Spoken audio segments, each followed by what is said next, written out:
There we go. Welcome everybody to CSU Monterey Bay and ED 615. Our class is how to teach history at the elementary school level. And we're moving into our social justice classes. And the topic of this panel is talking about race, privilege, gender, and sexual orientation in the K-8 history classroom. And we've got a number of speakers here, but we're going to start with Vanessa Kidos Carter, who is a Latinx American Watsonville City Council member and adjunct professor at Hartnell College. And I'm going to stop sharing and spotlight her and let her start.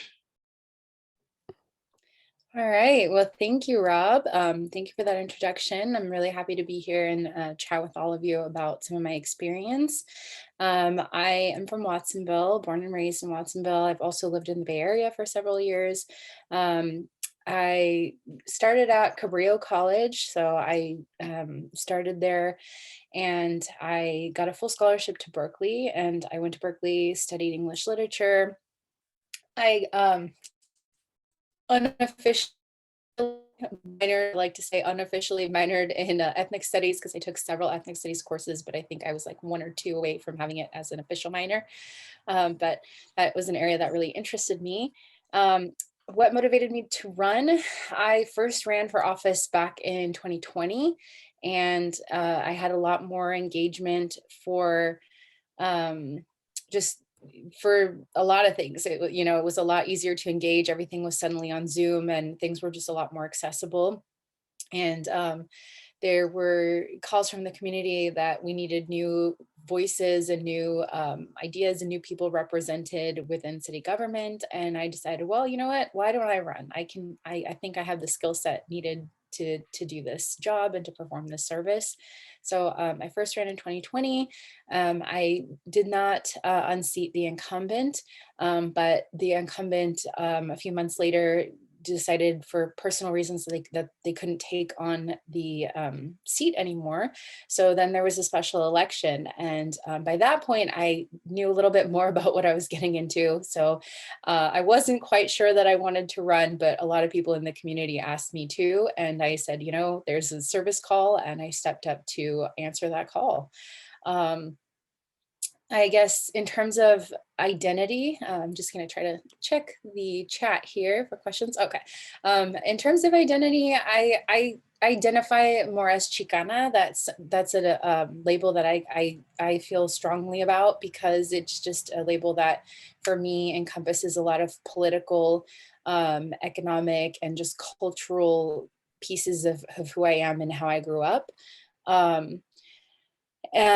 In terms of being my sexuality and being bisexual, that's something that I figured out probably in high school. But I graduated high school in 2004, so I'm kind of dating myself there. But we weren't as progressive back then, and there were a lot of slurs, a lot of pejoratives, and so it wasn't really safe to be out at that time. I can only think of maybe like one or two people who were actually out. It wasn't common, as common as it is now. So I didn't fully come out until about 11 years ago. And that was still sort of scary and met with, a little bit of controversy, and people were like, just didn't know how to process it. But I always credit Lady Gaga for helping me come out because Born This Way was like when I decided, I was like, yeah, you know what, I'm ready. Like it's time. And so just kind of learning that in being who I am, living in the Bay Area was a totally different experience than living here on the Central Coast. I feel like people were just more diverse and accepting, and it was easier to be myself in that environment. Things are different now, but again, this was 11 years ago, and I feel like Oakland and Berkeley are always kind of on the cutting edge of stuff, and people are just really accepting and open-minded, and just allowed me to sort of explore who I was without any expectations of people who had known me before I had this label. And in terms of what I would have liked to see in classes, I think that when you're in elementary school, there's so much focus on the binary. There's so much focus on, what I remember is men and women and how bodies are changing and all these kinds of things. And I think that if you're a child who, doesn't fit that binary, it can be a little bit isolating. And if you don't fit the dynamic of being heterosexual, it can also be really isolating. Um, I'm not a K through 8 teacher, but I did teach high school. I taught ethnic studies in high school, and just approaching things with a lot of nuance is really the best way, I think, an effective way to go about things, having a lot of nuance, um, because things aren't just in categories, right? We want to categorize things, but people often fall into multiple categories and have a multitude of identities. And so I think that's an important perspective to think about. Um, yeah, I think I answered all the questions. If there are any questions for What's me, your, so I emailed Vanessa ahead of time that some of the questions that I knew we would ask everybody, but do you want to talk a little bit about your work at Hartnell and how you ended up at Hartnell? sure. So I sort of fell into teaching. I always wanted to teach community college. That was always my goal. But somewhere along the line, I was like, I don't know, I was in grad school and I had a professor who actually came up to me one night after class, and it's kind of funny. We didn't really see eye to eye, and we often butted heads. But this professor came up to me and said, "Hey, there's an opening in the department, and I'm gonna write you a letter of rec, and you should apply for it." And it sort of took me aback because I didn't like at that point I didn't see myself going in that direction. I really wanted to do communication, public relations, and that's sort of where my career trajectory was headed. But she said, I think you'd be really good at this. I think like we need you in the department, and you should try it. Just try it out for a semester and see. So I did, and I really, really enjoyed it. I started teaching public speaking, and I didn't TA or anything like that. I just jumped right into it. It was a teaching seminar that I was taking with that particular professor, and she really, really prepared us very well for how to design courses, how to structure, how to make sure that you're meeting the objectives for the class, the student learning outcomes, things like that. So I had a really good foundation. I'm really, really grateful to her. And so I started teaching at CSUMB, where I graduated from with my master's. And yeah, and then I moved out from the Bay Area. I was commuting to that job for a while. And after a while, it just got too much. So I was like, I can't commute 2 hours every day each way. So I applied for a long-term sub position at a high school here in Watsonville. And I didn't have, I'm not credentialed, and I wasn't credentialed at the time, but they were like, you know what, we think that you really fit this, the requirements. I was teaching English, and I was teaching a kind of a study course on like what happens after high school. I think we call it like life, college and life or something like that.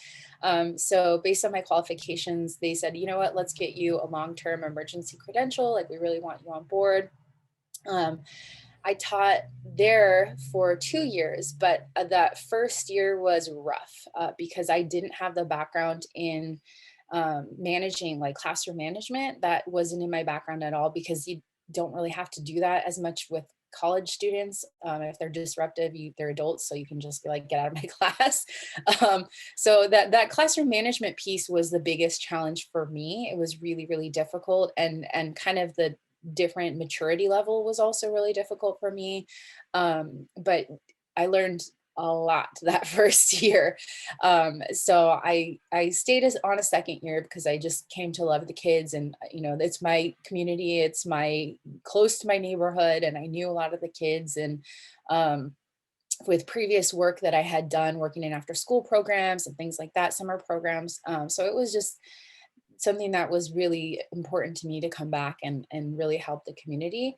So I did stay another year, but after that second year, I was a little burnt out because again, I didn't have the formal credentialing, didn't go through a credential program. So there were a lot of pieces, like a lot of gaps in my knowledge as an educator at that time. And I decided that I felt more comfortable working with an older age group.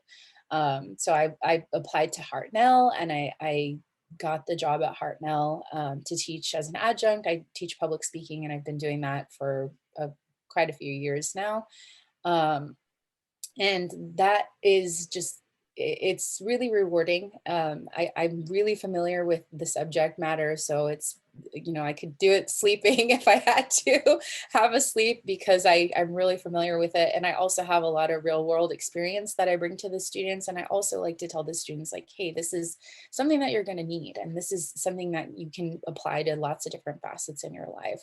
And I've had students that are absolutely terrified of public speaking, and they come through my class, and at the end, they're just like pros. They're so good at it. And they were like, wow, I didn't even know that I could do this. I was afraid of this. And now I have this whole toolbox of skills and the skill set that I can take with me. So that's the best part. It's really super rewarding. Great. Ashley or Olivia, or anybody else, do you have any quick questions for Vanessa? She can only stay for another 5 or 10 minutes, but I thought I'd see if you had any other questions to ask her, and then we'll shift into our regular panel piece. But before you leave, Vanessa, I want to introduce you to somebody else, but let's see if Olivia or Ashley or anybody else has a question based on what you said. Something that came up in kind of our brain dump before you got here was the need for resources, given your different facets and all of the different hats you wear. Do you have resources that you like to share about race or gender? I know you touched more on your experience with coming out as bisexual, but how can we help our students to embrace that Chicana label in our classroom? Yeah, that's a great question. I was really lucky. I had a fifth grade teacher, Miss Crawshaw, and she's just fantastic. Absolutely love her.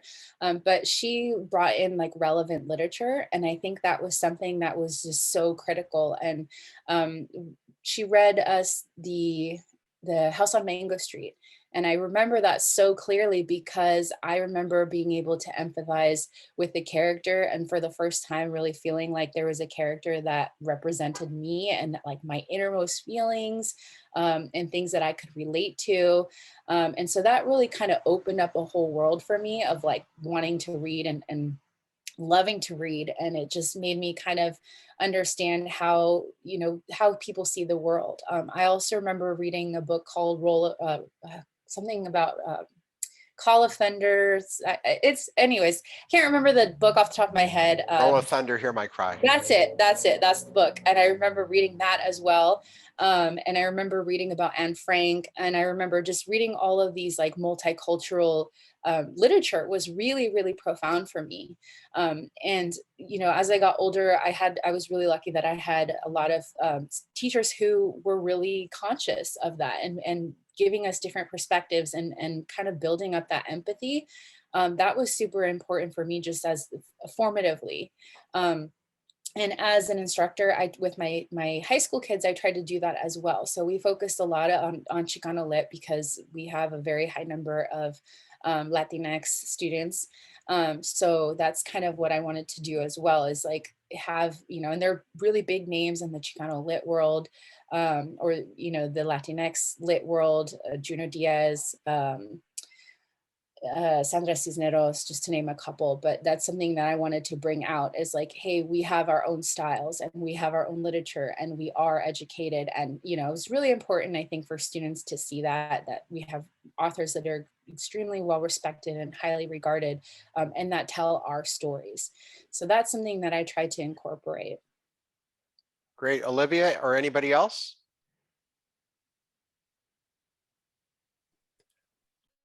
All right, so I'm going to add to this spotlight. And so Vanessa, I want you to meet Tyler. Tyler is a city councilman in Monterey, and Vanessa's in Watsonville. I don't think you two have met before, so I thought I'd introduce you before you leave. And then Tyler's going to talk in just a minute. And then I'll introduce everybody to my friend Glenn. Glenn and I have known each other for over 40 years because we knew each other in college, and that's where we first met. You'll hear Glenn's story, and it's been fun to walk on his journey, his discovery of his own life in a variety of ways in the past 10 years, in addition to what we knew about each other 40 years ago. So with that, I think I'll turn it over to you, Glenn, and then we'll move on to Tyler with our normal thing. And Vanessa, stick around as long as you can. Glenn, why don't we just start with introduction? Oh my gosh, you've got a growth on your face.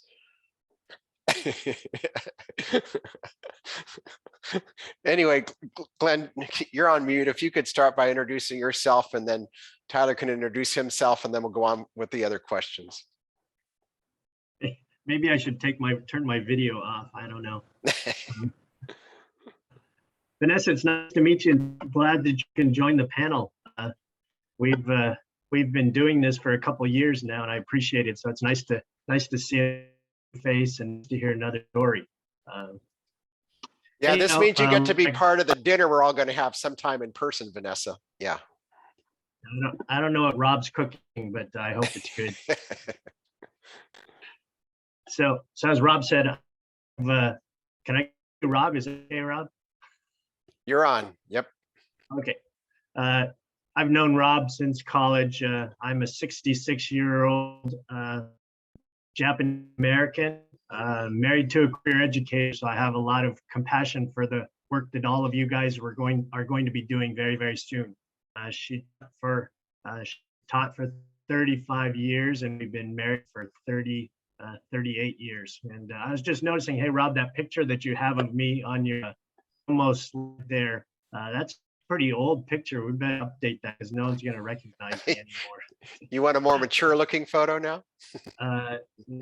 Just realistic. Anyhow, my wife taught special education, kindergarten, second grade, and third grade. So I have lived a life that many of you will soon be living vicariously, living with a teacher to get a very good perspective of what goes on in the classroom and the challenges that you face. So I appreciate all that you guys are putting in now in order to educate future generations. Because as you hear over and over again, it's a noble profession. I have a bachelor's degree in psychology from UC Riverside, which is where Rob and I met. I have a master's degree in business and MBA from UCLA. I retired in 2016 after a career in financial planning and analysis, 26 years in the corporate world, and finishing my final 6 years of my career at UCLA working in their financial planning, budgeting, and strategic planning office. I currently live in Cerritos, California, and was raised in Southern California. I'm a third generation Japanese American, what we call Sansei. My paternal and maternal grandparents are the ones who emigrated from Japan. My parents, who were Nisei, were born in Los Angeles, and during World War II, under the Presidential Executive Order 066 written by FDR, my parents and grandparents were forced to leave the Los Angeles area and were sent to prison camps, euphemistically called internment camps or relocation centers, solely because of their ancestry. My father's family was sent to Jerome, Arkansas, and my mother's family was to Hartman, Wyoming. My parents and their siblings were all American citizens by birth. My father was 19 at the time. My mother was 17 at the time they were sent off to camp. So about 110 to 120,000 people of Japanese ancestry were sent to the internment camps, and over 60% of them were US citizens at the time. My grandparents were not citizens. They were restricted by law from becoming citizens and were not allowed to own property because of laws that prevented them from doing that as Asian citizens. They all became naturalized citizens. So it's an immigration story, and I'm the third generation following the first of the immigrants in my family. My mother graduated from high school at Hart Mountain internment camp. She was the valedictorian of her high school class. My father served in the U.S. Army during World War II, and at the same time, his family was in the internment camp in Jerome, Arkansas. He was an officer in the Military Intelligence Service and served under General MacArthur. In the post-war era, my father served as an interpreter in the war crimes trials held in Tokyo, Japan. So in previous meetings of this class, Dr. Darrow has asked me to share with you a little experience about one. I visited the internment camp where my mother, her family sent during World War II. A few years ago on a trip across the country with my wife and younger son, we visited the site of the Hart Mountain, Wyoming internment camp where my mother's family was sent to live behind barbed wires under armed guards, not allowed to leave the camps. There's now not a visitor center on the site. If you have a chance to go to the middle of nowhere in Wyoming, I encourage you to go visit there and learn a bit about Japanese American history. As I entered the visitor center, the docent asked if anyone in my family had been at Heart Mountain. So I told her that my mother's family had been there. And as I toured the center, I was looking very carefully at all the pictures, all the little pictures, trying to find a picture of my mom, a 17-year-old girl when she was in camp. So I'm going from room to room, carefully looking at all the pictures, and all of a sudden I come around the corner and I see a picture that's about 3 feet by 5 feet, very large picture. And in the front row, kneeling in the front row, is a picture of my grandfather, a member of the Mountain Photography Club. And as I was sitting there, I think I literally gasped. and a woman was standing next to me. I said out loud, "That's grandfather." And I was surprised to learn that I actually knew my grandfather. She said, "Did you actually know him?" "Oh, yeah, he used to come over to my house all the time." So it was interesting to me that from a perspective that people feel like this internment camp experience was so long ago that you would think that no one would be alive today that would know anyone who was actually in the internment camps. It was quite an experience to see a picture of my grandfather right there. While we were touring the visitor center, the docent at the able to pull the government record of my father's family.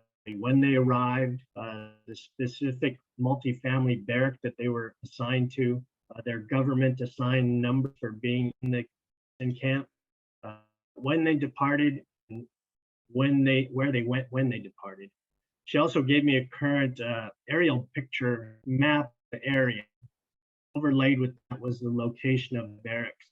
So I was able to go out and drive along a road, and I had my picture taken on the site where my mother's family's barrack would have stood. Right now, it's current farmland. I sat there and I imagined what it would have been like for my 17-year-old mother to be sent away from Los Angeles to Wyoming, and what it would have been like for her to experience that dislocation that she did during that time.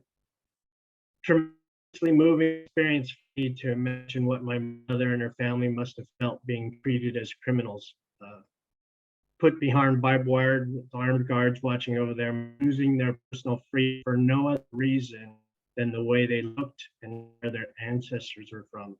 This was a very important part of my family history, and I believe important part of American history that when I was growing up was never touched upon in school. So that's an important part of my family story, an important part of what I believe is American history that I don't think we spend a whole lot of time talking about that, because that is not something that's very comfortable for people to think about. But I think it's an important part for us to share with children growing up and let people know that history of our country. Does anyone have any questions? So you want to talk about this? Oh, did that pop up, the photo? No, it's your desk. Oh, interesting. I found the photo Glenn was talking about. Let me share it again.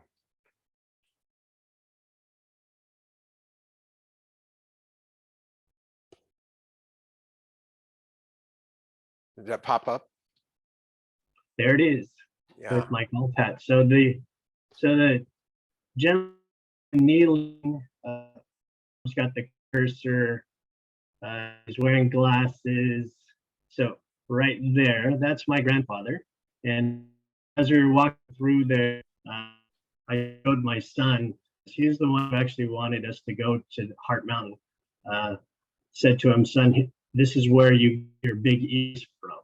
Your grandfather is the one who gifted you large ears." So this is fortunately a subsequent trip there. Rob actually wanted to go with us. So my sister knew that I'd gone there, and she said, "You have to promise to take me to this site." So we made a special trip there, and Rob came along with us, and was able to experience that with my sister for the first time. I was surprised. My sister is a very stoic person, but when she came home, my brother-in-law said, "I've never seen your sister impacted like that." And actually stand, because we went back out and we stood on the site where my mother's barrack would have been. So very emotional experience for her. It's still an emotional experience for me. And it's an important part of American history that we need to remember so that we don't repeat this again. And there were times after the 9/11, people were about rounding up all the Muslims and putting them in camps. And it was the Japanese American community that came forward and stood with Muslims and said they're not going to do this again. So it's an important part of our history that we need to remember. Great, thanks, Glenn. Okay, thank Don't go away, of course, because we're going to move on to Tyler, and then there's other questions. So I'll turn it over to Tyler. Hi, everybody. Happy to be with you all today. I'll just jump right into it and share with you a little bit about myself.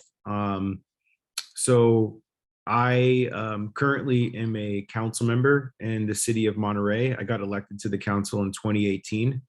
And so with that little context, I want to go back and share with you a little bit of my story.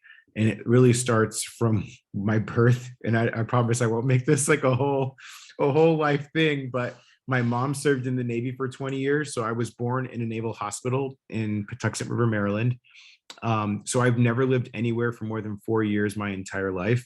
And just to describe my parents for a second, my mom is from upstate New York. And she's the only one in her family that ever really left her community. And then my father was born and raised in Mississippi. Sorry, got the cuckoo clock going off at the top of the hour here. My father was born and raised in Mississippi, and when he was 12, his oldest brother, this was in the 40s, his oldest brother would talk back to white people, and his parents thought he was going to get himself killed. So they had family friends that had family that lived in Albany, New York. And so they moved him up to Albany. He saved up enough to buy a car and drove back down to Mississippi and moved his entire family from Mississippi to Albany, New York, which is how my parents ended up meeting later in life. So a little bit of dynamic there with my parents. All this to say, my mom being in the service, I think service is a very much core part of who she is and how she lives her life. And so when I was being raised, she raised me to be involved in the community. And I did a lot of community activities. I would do volunteer things like volunteer at soup kitchens. She had me join Cub Scouts and Boy Scouts. I have 3 brothers, so she had us all do this. And then I ultimately ended up achieving the rank of Eagle Scout. So super involved my entire life. So it wasn't any different when I moved to Monterey. And then I'll back up again for a second because I moved to Monterey in 2010. But the connection that I want to make to politics really started in 2008. I saw somebody that looked like me that was running for office for president of the United States. And it really piqued my interest into politics. And before that, I just really wasn't interested. But Obama was very motivational and inspirational to me. And so I was in community college at the time in San Diego. I was working 2 jobs, going to school full time. And so I wasn't able to get as involved in the campaign as I wanted to, but I had committed to myself that I would get more involved in the campaign when he ran for re-election in 2012. And by that point, I was living in Monterey, and it was April of 2012. I went to his campaign website and I signed up. There was a fellowship program. So I signed up for that. I got accepted into the program, and they sent me up to Hayward, where they had a week-long training for all of the fellows. And they tasked us with going back to our neighborhoods and joining our neighborhood teams that were formed in a leadership capacity. Well, they turned to me and they said, there is nothing going on at all in the entire county of Monterey. So we want you to go back and create a neighborhood team. So I came back to Monterey, created a team, and I'll say here that they provided us all the tools, right? They trained us and they provided us tools that we could use to recruit people. And so I did that. The team grew really fast. And I think people were just waiting for somebody from the campaign to get things going. And after 3 weeks of running that, they offered me a position on the campaign. And interestingly enough, at first I said no, which might be a little bit shocking if you are paying attention to this story so far, because I see Obama as being one of my life heroes. But I was going to school full time. At the time I was attending CSUMB. I'm a CSUMB grad. I had been working at my full-time job at the Naval Postgraduate School. It's where I still work. And then I had just formed this neighborhood team in my community and developing relationships in this place that I had just moved to relatively recent. And so there was all these things going on in my life where I didn't feel like I could pick up everything and just let it go. And so what ended up happening was Obama was coming to Oakland for a political rally, and the campaign had asked if they put out a thing to recruit volunteers to come help with, I don't know exactly what they were anticipating us doing. By the way, I might kind of look to the side here. My mom is actually sitting right next to me. She lived here before, but she has since moved back to upstate New York for some reasons. And she's actually out here right now because I'm running for office, and I'll explain that in a second, but she's just listening in because she loves this stuff. So I appreciate how my mom. great that she can be here to hear Yeah, this. I'll have her say hi real quick. Glad you could join us. So actually my mom and I signed up. We were excited about the opportunity to volunteer for an event that Obama was going to be at. So we signed up. We went up to Oakland. They were having this event at the Fox Theater in downtown Oakland. We were standing in this cornered off area in front of the Fox Theater with the other volunteers and some of the staff, some of the campaign staff. And so one of the volunteer staff members came up to my mom and I, and they said, we need 2 people to go volunteer at a fundraiser that Obama's giving before this event.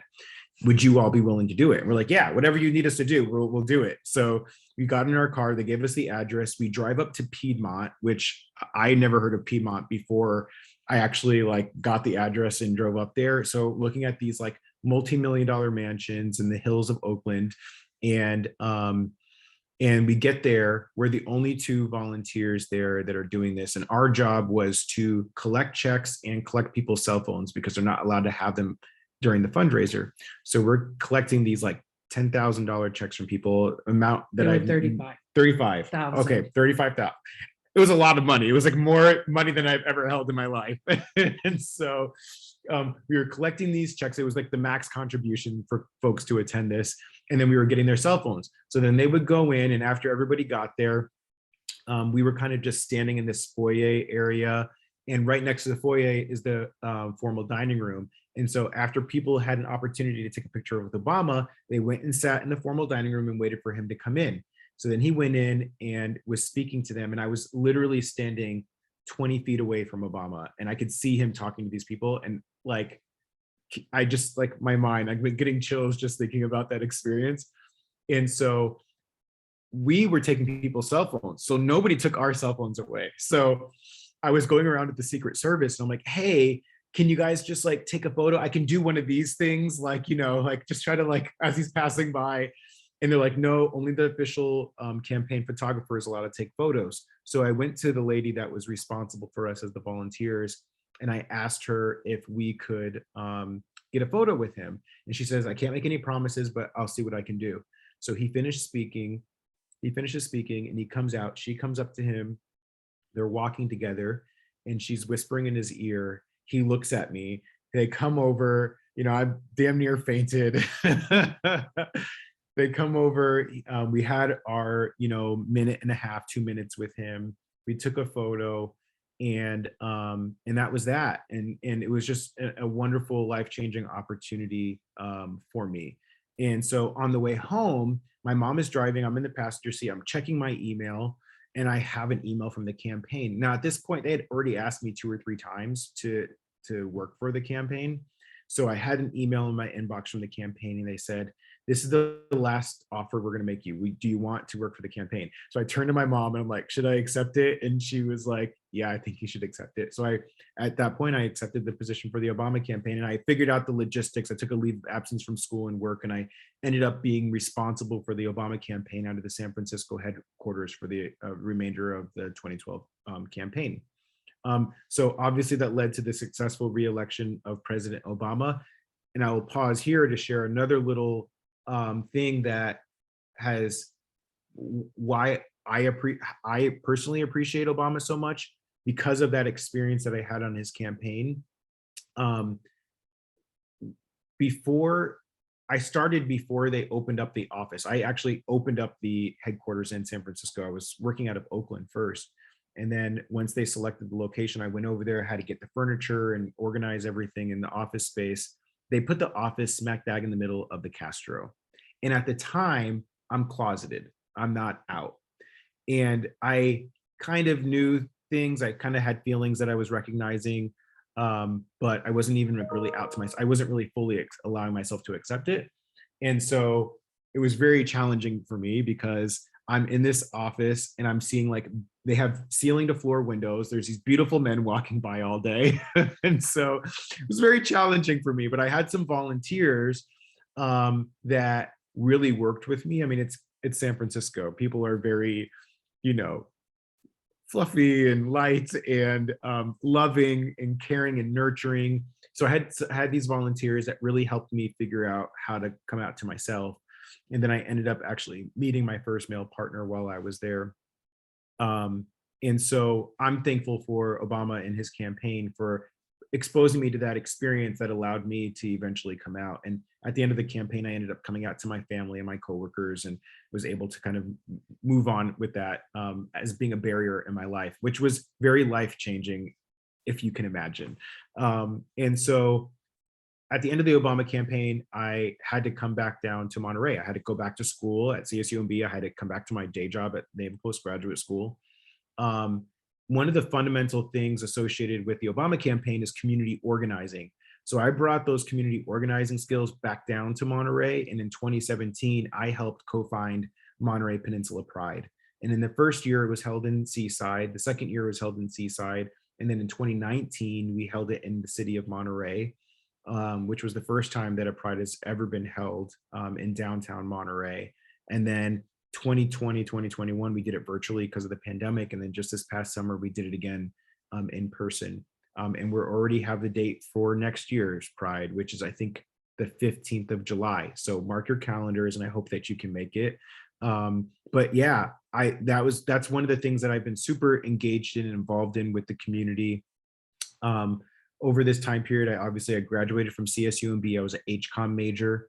Because I work at the Naval Postgraduate School, I'm able to take classes there as part of the benefits associated with me working there. And so I was able to obtain my MBA from the Naval Postgraduate School.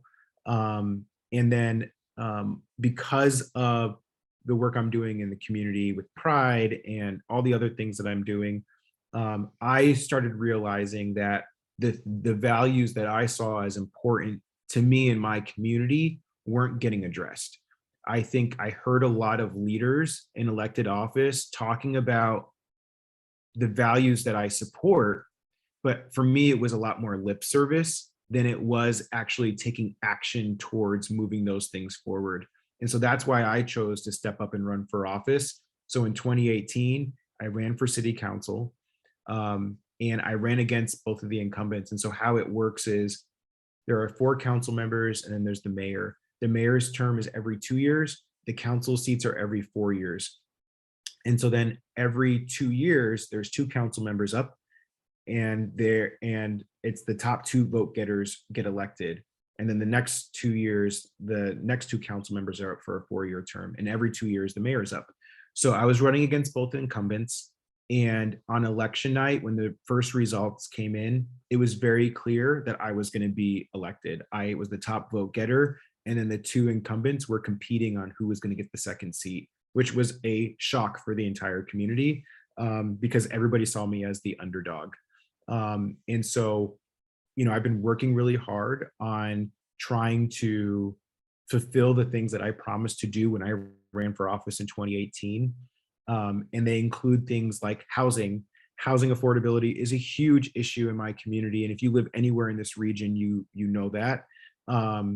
A big piece of housing is water. We need a sustainable water supply in the region, which is a big problem.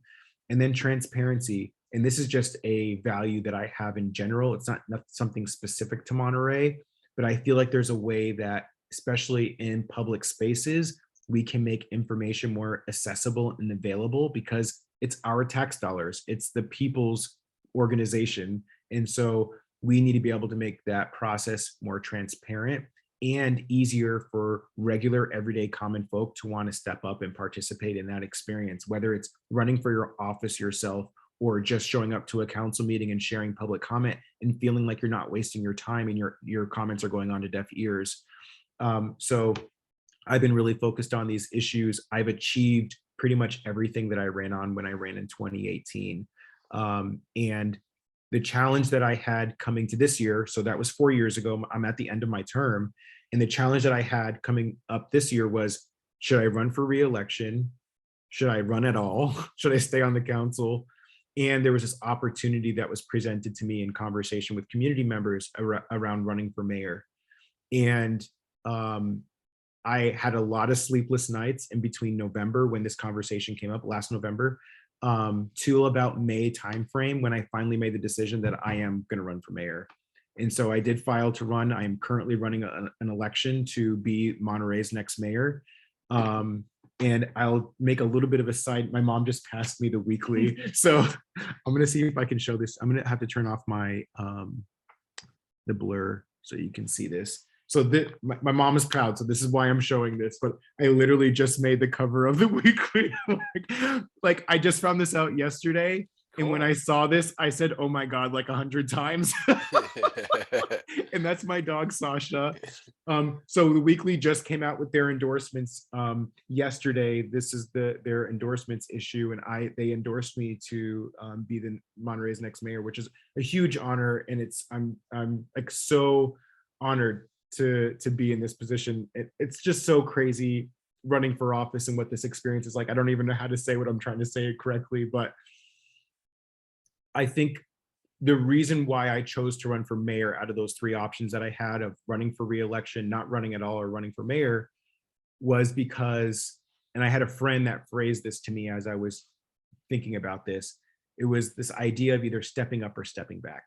Like I am on the council with 4 straight old white guys. And not that there's anything wrong with straight old white guys, but that is not really reflective of our community. And those identities don't allow perspectives or points of view that represent our community to be represented on this elected body that's supposed to be representative of our community. And it's proven that during my first term on the council, when I'm trying to work on getting things done, and I end up with resistance, and I'm ending up voting for one on something, right? I'm in the minority by myself, sticking my neck out, which was really challenging for me as the youngest person to ever be elected to Monterey City Council, the first Black person to ever be elected to Monterey City Council, and the first openly LGBTQ person to be elected to Monterey City Council. Like for me, it's not about identity politics for identity politics' sake. Identity politics is important, but it's doing it and doing the work. And it was challenging for me because here I am, the person that's different on the council, and here I am sticking my neck out, and these people that claim to value the things that I'm trying to push for aren't supporting these policies that I'm trying to push forward. And in fact, when I think they're the ones that should be leading it and I should be supporting them pushing these things. And so it was really challenging for me. And so why I ultimately chose to run for mayor was because if I ran for city council again in my council seat, I would be on it, the council would have likely stayed exactly the same. It wouldn't have changed. And the mayor would have ran for re-election, and the colleague that ran with me and won when I ran in 2018 would have got reelected likely, and it would have been exactly the same. And I feel like I would be hitting my head up against the wall for the next 4 years, and I just wasn't willing to spend my energy in that capacity. So the other alternative was not running. And I thought, well, let me just run for mayor. And if it works, great. And if not, I'm off the council and I can spend my energy doing the same thing that I'm doing in a different seat as a citizen in the community, and not being constrained by the constraints that I have as an elected official, because I have to play the whole politic thing and try to maintain those relationships in a way that I wouldn't have to do as a regular citizen. So here I am, I'm just running for mayor, and we're just gonna see how this goes here. And I'll end with a story of something that just happened recently, and it really just, seeing this really helps make up for the crazy week that I had last week. So the Friday before last, I had heard from the first community member around what we call a push poll. And what a push poll is a poll disguised as it's a deceptive messaging disguised as a poll. It looks like it's trying to ask you questions to try to see where the numbers are in as far as support for different elections. And there was questions in there about who do you support for mayor, who do you support for sheriff, but then right away it gets into questions that are basically telling lies about me. And so just because this is a classroom, I don't do this for the campaign. I actually am very careful not to put this messaging out because I don't want it to be, I don't want to amplify their message. So I guess I would just ask as best as possible if folks wouldn't mind just keeping this in this. I'll stop here. I'll stop here. Thanks so much for allowing me to get a little bit long-winded there.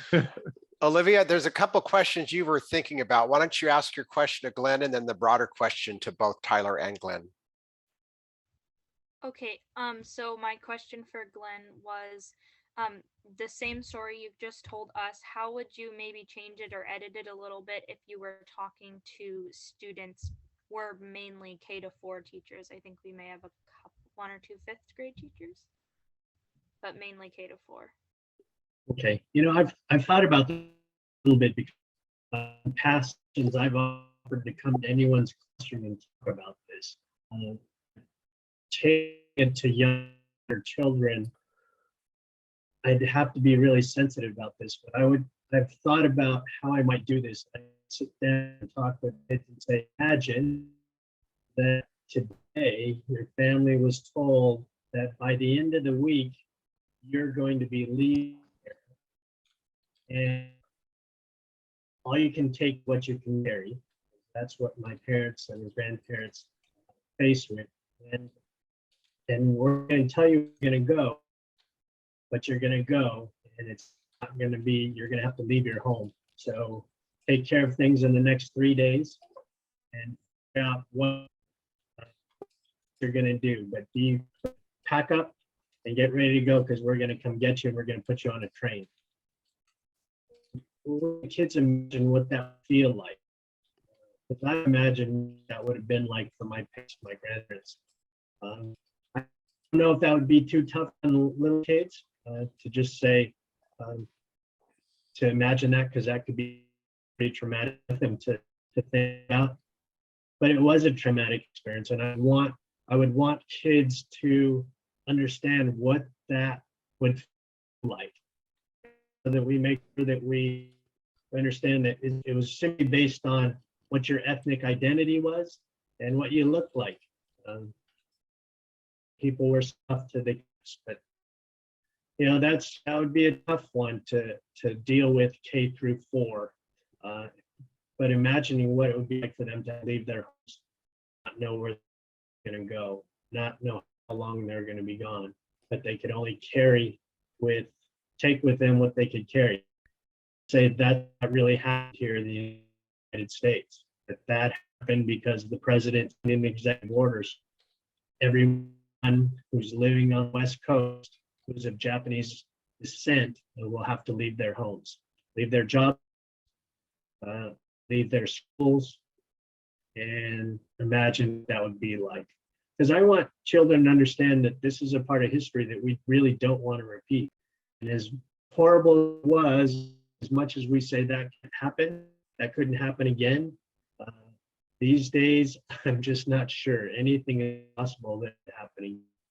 That I think children need to understand that, so that when they become the leaders of our country, that they remember these lessons and that they don't repeat kind of history. It's horrible.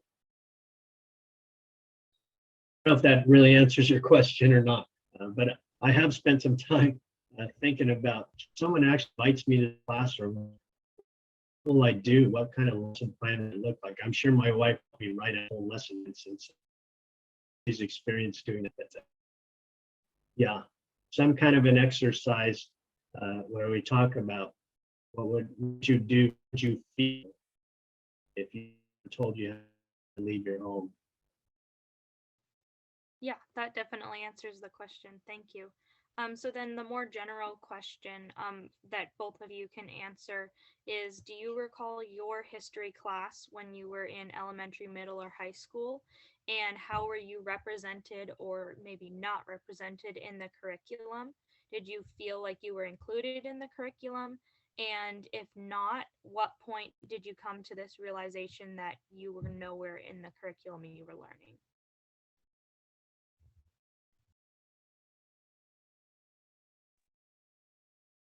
So I can try to take a stab at this.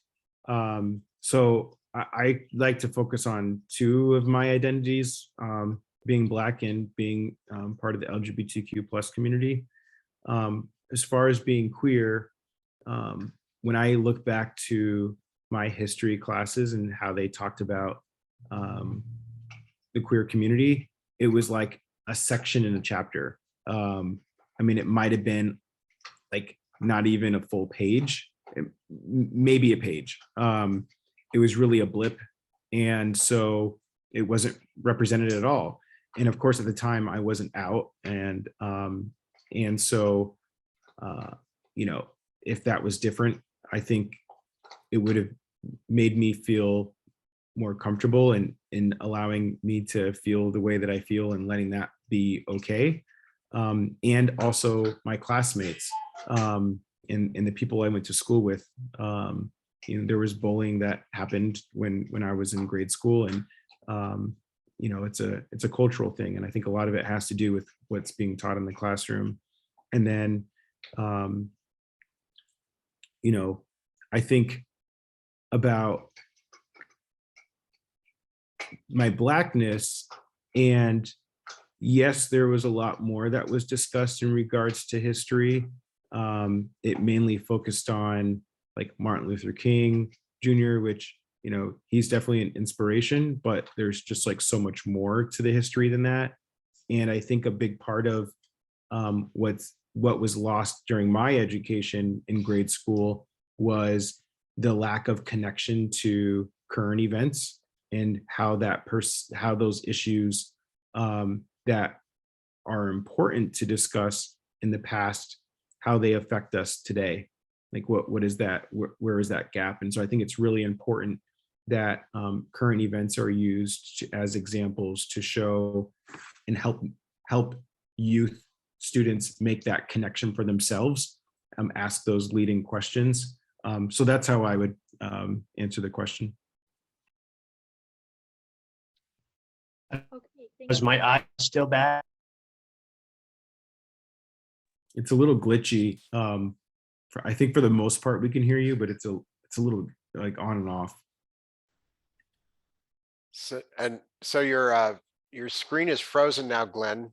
But go ahead and try, and then as we ask the next question, if you call in with your phone with that number I gave you, then your audio will be a lot clearer. Okay. I switched to my other. Oh, that's Oh. better. Better?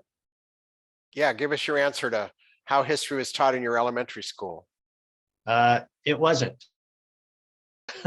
Plain and simple. I grew up in the suburbs of Los Angeles, and in my school, there are probably a total of elementary school and high school, probably a total of 5 Asians, period, in all of my schools. It was barely white Anglo-Saxon Protestants, as they said in those days, in the suburbs where I live. So history, most of my Japanese American history and roots church that was founded by Japanese Americans. So most of my history that I learned was from members of my church, but never in school. In high school, I can't recall, maybe I wasn't paying attention, but during sections discussing World War II, I don't think the internment camps were ever mentioned when I was going to school. So our progressive speaker panel has just, Aisha has just joined us. So I'm gonna bring Aisha in, and Aisha, I'll let you introduce yourself and we'll just continue on. It's been a fun panel experience for our class tonight, and we're glad you can join us. So I'm gonna bring you in, and Glenn and Tyler have already introduced themselves as other people have, but we'd love to bring you into the conversation. And the last question we asked was your culture taught in your school, but why don't you start by sharing who you are? Can you hear me okay? You sound good, yeah. Okay, well, I apologize for my tardiness. I'm in Cairo, Egypt, and it's like 2:30 in the morning. And I didn't even have time to put on makeup. So this is about the roughest, like no one ever sees. I don't even go to the grocery store without at least trying to put one level of eyebrows on. So like, please just pretend I look spot on, or check my Instagram or something and see how cute I normally look. My name is Aisha. I am coming to you live, like I said, from Cairo, Egypt. I am not Egyptian. My spouse is. I'm Muslim, hence the headscarf, or probably also because my hair would be really rough right now too. My family are Hispanic and white. I have 2 dads, so I grew up not seeing my family reflected a lot in the curriculum around me. And in fact, I always joke with friends that I get, I get the happy tingly feels whenever I see queer people kiss in public or something. And I know it's really silly, but it's just like nice to see somebody that sort of reflects my experience or something that really, really mattered to me that I know. I remember being unhappy about that when I was young, thinking like, oh, everyone else's parents get to just like hold hands in public and it's no big deal. And my 2 dads feel like they have to be like, hey, buddy, good to see you again, sir. I don't remember everything I'm supposed to be saying right now because I'm sorry, I'm caffeine free for like 10 days right now, which is also a stretch. I think Tell us a little bit about how you ended up living in Santa Cruz and where you grew up, and that whole story we haven't heard yet. I ended up living in Santa Cruz because I sort of follow my dad's around like a lost puppy. I mean, I know where I'm going in life, thankfully, thank goodness. But my 2 dads lived in Santa Cruz, and I was halfway around the world in Abu Dhabi at the time doing some research, decided to move back to the US. And Santa Cruz is my favorite place I have ever lived. So I was very happy to bring my spouse back to Santa Cruz to see our beautiful Monterey Bay and see the redwood trees and the gorgeous beaches and everything. I think Dolphin Beach is my favorite beach, if Jordan is asking me what my favorite beach is. And then do you want to talk anything at all about growing up, the schools you attended, and do you remember any of your culture reflected in the history? Thank you. I went to some interesting schools. I went to one private school where I didn't have a lot of agency, where I definitely didn't see myself reflected because they were really strict. They were not LGBTQ plus supportive. So that was really hard for me. in a way, it was like everybody knew that my dad was gay, but it was sort of a thing we didn't talk about. And I think one of my favorite things was always standing out. So I didn't really mind. I sort of had this really awesome summer. I would go and stay with my two dads, or it was Christmas and I would go and stay with them. And at the time when I was younger, they lived above the skate bar that's no longer there in San Jose, a lot of fun. So I would go and have a blast and go back to this sort of conservative place in Idaho where my mom lived. And the teacher would ask, what did you do for summer or spring break? And I would say, well, I hung out with drag queens and Chocolate Fantasy borrowed my bra. So I think in a lot of ways, in fact, I often credit my confidence wearing hijab and being different in the world with growing up in the gay community, because I learned a lot about just loving yourself and being yourself, no matter how challenging that might be, or if other people don't like you for how you are, that's like their loss. Great. Ashley, you want to go on and ask another general question for the group? Sure. Tyler and Glenn briefly spoke about their school experience, but reflecting on that, how, as you're talking to a group of teachers, how might we, for our future students, change that narrative? And hopefully, how do you wish your identities, multitude of them, could have been included in the classroom going forward? Your wish list for us, if you will.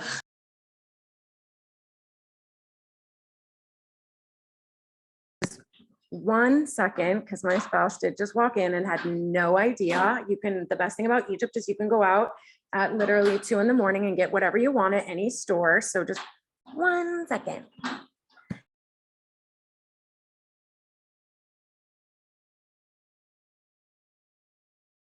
But Tyler or Glenn, you could answer that question. I'm back. Sorry. Oh, okay, go ahead.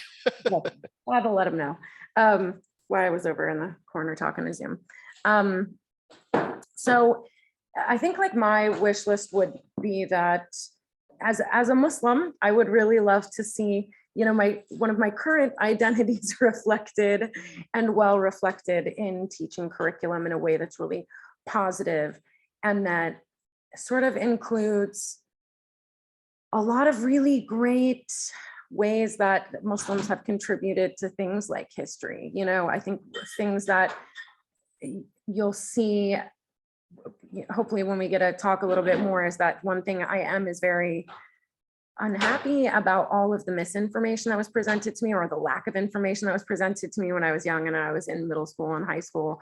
How did I not know about some of the great Muslim explorers, or that our numeric system comes from, and the fact that we use 0 comes from Arabic, So I think that there's so much that I would love to see when it comes to curriculum that's inclusive, as well as, of course, LGBTQ plus families like my dad's, and really just anyone who comes from a non-traditional family, right? Like my best friend was raised by her grandparents, and she wasn't really represented in a lot of traditional curriculum. And I think the more that I see folks coming out along the LGBTQ plus spectrum, or going by other pronouns, I love to see that reflected in just sort of the history that is presented to us, because history is really, it seems to be really selective. What I was taught for history, I was taught very like Thanksgiving was when the Native Americans sat down with the white people and everyone got along. And then I got older and I found out that was a big lie. So I think a little bit more truth, more well-rounded, more inclusive. That's it. I would just add to that, representation really does matter. And I spoke about this a little bit earlier, right? And putting people in leadership positions, having just teachers that represent a more diverse set of the community is really important, because I can think of very specific teachers that I've had throughout my experience that I look up to, because they were able to relate or communicate something in a way that reflected my own experience, that shared experience that we've had. So that's really important.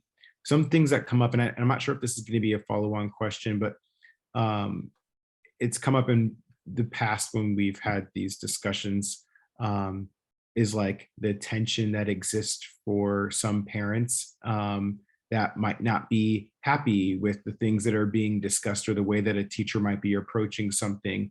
And, you know, facts are facts. I mean, you know, this isn't alternative facts. And it's so important that we tell the true story about things. I mean, that's kind of, this is the starting place. And as Aisha just described, right, like if people are starting their life out at a young age with misinformation, you know, how does that affect their ability to be, you know, positive contributors to society? And this isn't to say that we're indoctrinating people and we're trying to make them think a certain way. It's actually allowing individuals to, or helping these folks that when they do become adults or starting at a young age, that they have a really solid foundation about how to distinguish between false and truth. And so, you know, when we talk about making that connection, particularly in history classes, from things that have happened in the past to current events, current affairs, it might be paint a good opportunity to help youth understand how to draw that distinction between where are they getting their sources from, why would something that's said in a certain way, or maybe the headline of an article, why would that cause you to maybe take a second to pause and look at the article a little bit more to check the validity. There was an NPR story that I was listening to, and it was describing how why it's so, a lot of the conflicts that we have in politics and what creates this divisiveness, and it's because our inability or the challenge, the greater effort that it takes to listen. Listening is a higher order thinking, and so it causes you have to use your brain a little bit to listen, versus fear, which is often used in politics. And I shared that earlier in my story about the push-pull. It's fight or flight. It's very instinctual. And so it's a lot easier for people to respond to fear. And they see that in the headline, and it's like a knee-jerk reaction, versus listening and understanding where somebody's coming from a different perspective and point of view. So I know that Glenn offers opportunities to come into classrooms and share experiences. So tapping into people like Glenn that are willing to volunteer their time to come into the classroom and share a perspective is so important, right? So even if you aren't from a, you know, minority group, which I'm sure most folks can find some kind of something in their identity that is has some prejudice against it, but find somebody that you can bring into the classroom to have that perspective that can be shared with the class and create some kind of activity around that to help create learning opportunity for the youth. Other questions, Olivia or Ashley or anybody else? Or anybody else on the panel want to add anything? I feel like we got most of the answers that people were wondering about.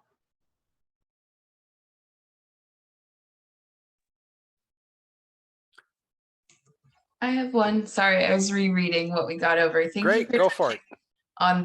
We had a couple of comments about how not to ruffle feathers or how to deal with the backlash. So I'm glad you touched on that preemptively.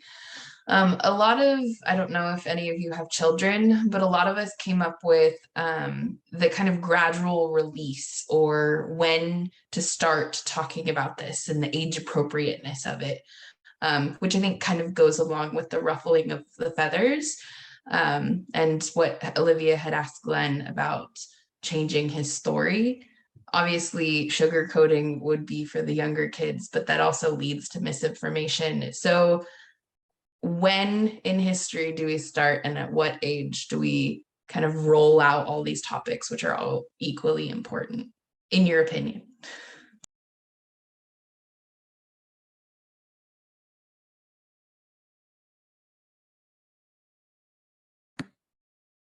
Wow, I really do miss Blanca on this panel. She's always got such good insight about that with her being in PVSD. I mean, I think that telling the honest side of history. There's not, too early a time to do that. We don't have to tell the mistruths, that were sold to me when I was young about perhaps I am still so angry that people tried to teach me the Spanish missions were some happy place where everyone was just like, I don't know, making tortillas together or something. I really can't even recall how terribly lied to I was about that. I'm just so angry over it all.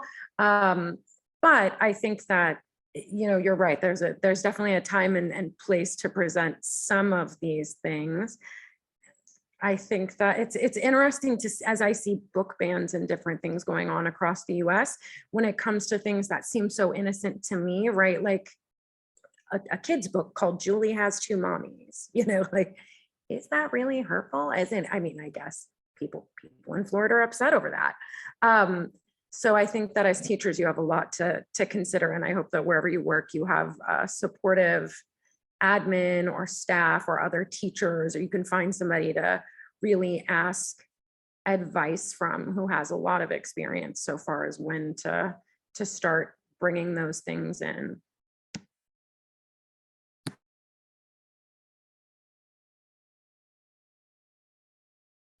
Hey, Tyler, is your mom still there? She is. So I'm just curious, since she's here, if she ever had to explain to you how anything about school, why you were or were not represented, or if there was any of that conversation in your household. She didn't realize she was going to be I know, but part of the dialogue, but here she is. I'm just curious if she has any input based on the questions or any of the conversation that she's heard. You don't have to. I mean, No, I'm thinking out loud. Well, because most of the areas that we lived were dominantly military, and people, I always thought that everybody lived around military, and it's not true. Like there's only 1% in the whole population that has affiliation. So, and I think most of the places that we went, I'm not sure with the military if that would have created, the diversity. But and again, there's not a lot of diversity in the military either. I guess it was more on the locations that we went to. And I think one of the greater conflicts I felt was living in San Diego, where the boys struggled in finding their identity with the Hispanics and the Mexican. I just think that there was a more trialing time, and that's what I can recall. Especially the younger brothers, they, it was more challenging. Yeah, it was interesting because we didn't grow up in a Black community, Right. And so obviously the fact that I and my brothers are Black, they look at us and they're people look at us and they make a lot of assumptions, right? And so I've been called Oreo. I mean, there's all these kind of. Well, even when I joined the service, they would always come up to me and say, "What are you?" I was like, "Human." Can we start there? Yeah. And so it became not that it was appropriate, but it became like a joke, and I would just say Heinz 57, a little of everything, right? Aren't we eventually? That's what we are. So yeah. In our class, we've talked about how when questions like that are asked, it suggests that some people belong and some people do not belong. Absolutely. So we're all working to hopefully work against that. But why don't we finish up by having each one of you, and Tyler's mom, if you want to join in this, you're certainly welcome to just kind of share your final thoughts about what we've all talked about, any final words of wisdom to these future teachers about ideas of teaching about race or ethnicity or gender or sexual orientation. So Glenn, why don't I let you finish out with that, and then we'll move to Aisha and then Tyler, and Tyler's mom if she'd like. All right, so I usually close this this session talking about class time. I understand, and having my wife having been a teacher for that many years, that class time is limited. So what's taught during that time is important. What is not taught is then, by virtue of that, being less important. For a child to feel important, their histories have to be shared and have to be included. Otherwise, without that, if my history is not included, then my history is not important, and therefore I am not important. So I think teachers need to make sure that everyone feels important, that all their histories are included. And sometimes in these panels, they've asked me, well, how do you do that? Perhaps you have a day where each child is part of the lesson plan and actually teaches their family's history so that they can feel included. Because as a teacher, you don't know everyone's family history. I know that my teachers didn't know my family history. If the children had the opportunity to talk about their family history, then everyone would get a different perspective and a clear perspective of where they've come from.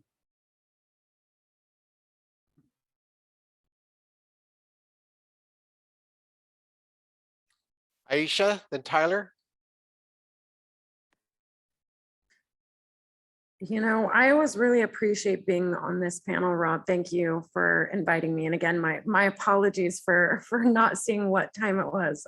This is the first time we've had international people on this panel, so we're just excited you're here. And I'm just really grateful for everyone's time. I really appreciate teachers. You all are, you know, the ones who help bring up the next generation. And that's really, you're going to be you're going to be one of the first people that some young people look up to. And you're going to be someone who gives someone hope when maybe they're struggling to come out, or maybe they're struggling to deal with something in their private life at home.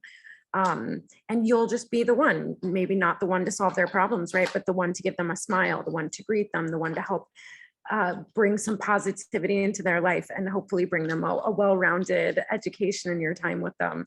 So I just really thank you for being here and putting in that extra effort, and hope that as you move forward, you always do one of my favorite things to do is be a lifelong learner. So I try to constantly be learning things, and hopefully as you learn more things, you bring those to your class and you find ways to teach young people in a way that excites them to also, you know, be lifelong learners and represent so many of us who come from a lot of varied backgrounds. Thank you for caring about LGBTQ+ folks and Muslims, people from different backgrounds. Thank you for your time, Rob, doing this. I really appreciate it. And I look forward to talking to you all again next time. Sometimes I feel really unqualified to be on this panel, but I'm really honored that you're kind enough to ask me. I think if I was going to say anything, please just bring honesty and get a little bit less of that the sort of untrue whitewash history that I was taught when I was young, and bring, however you can, try to bring a little bit of authenticity to the history that we're teaching kids now. Thanks, Tyler. I can't go on without like agreeing with the colleagues here that I do this with, and we usually do have another individual, and it's like such good energy, and I'm always learning something from the group each time, and we've done this a couple of times now. So just really appreciative of being here and you all being so attentive. I would, if I were to say it in one word, I would say empathy. It's so important to be able to put yourself in somebody's shoes, and yourselves going into a career as teachers. You know, it's okay to be wrong too, right? Mm-hmm. Like you can learn from your students, and letting them see that and letting them know that is very empowering, and allowing them to be part of that experience with you and going along with that journey it's just so important. So I like these learning lessons. You don't know when you can change somebody's life, and that can be in a negative way and in a positive way. So that's why I use the word empathy, because by being able to put yourself in somebody else's shoes, and just understand how that could be seen from them, you know, they could walk away from that experience and think about that moment that you maybe didn't treat them right, or they felt some type of way because they weren't accepted into or had the opportunity to share a story, like Glenn was saying. By creating those opportunities, it can have a negative mark on people, but it can also have a very positive mark. And I'm looking back in the chat, and I think it was Kylie stated, congratulations on your journey. It is very inspiring. I don't know how it feels. I feel like it's authentic. I don't know how authentic it is for Kylie. But I wonder what kind of impact that hearing one of these stories today had on Kylie, and how they'll take that forward in their life, and that be forever impactful. And it could just be that one little experience. So I'd say trust in yourself and take every moment for granted. This isn't just a job. This is you doing a public service, and you have to be the change that you want to see in the world. Like, trust yourself, do it, wake up every day with passion in your heart, and just do you. Like, you're here for a reason. So I appreciate you all. You're going into a thankless job that doesn't get paid the salary that you should get paid. So I appreciate you deeply, deeply, deeply. Your mom want to say anything?